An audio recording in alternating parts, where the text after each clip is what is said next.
Giawhag sa social security system ang mga online seller ug delivery rider sa Davao City nga magpamiyembro na sa SSS. Ani ang report ni Kent Abrigana.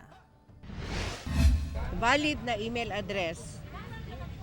Email address sir kapag mahitabo ni ana sir kintahay naay communication ng SSS.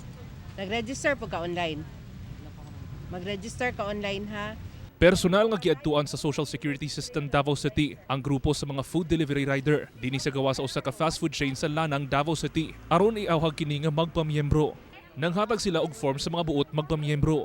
Gipasabot sab nila ang mga benepisyo nga makuha sa mga food delivery rider isip miyembro sa SSS. Busa, lakip sa nalipay kining si Wilfredo nga duha ka tuig na nga delivery rider. Kanhi siya nga restaurant crew apan natanggal gumikan sa epekto sa pandemya. Maong mapasalamaton siya sa higayon nga masikaso ang iyang membership sa SSS.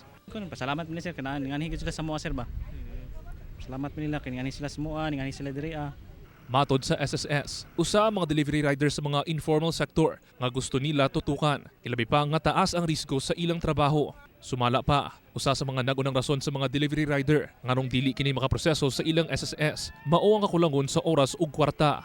Within this year sir daghan na tag mga riders no na naadtuan kaya lang sir kana lagi amo ang ginagukod ilang panahon. Gawas sa mga food delivery rider, giawhag sab sa SSS ang mga online seller nga magpamiyembro. Gipasabot sa ahensya nga dako ang mahatag niini nga benepisyo sa mga miyembro sama sa sickness, maternity, retirement, disability, funeral ug death benefits. Dili na usab lisod ang pagbayad sa contribution. Hilabi pa nga pwede na kini mabayaran online.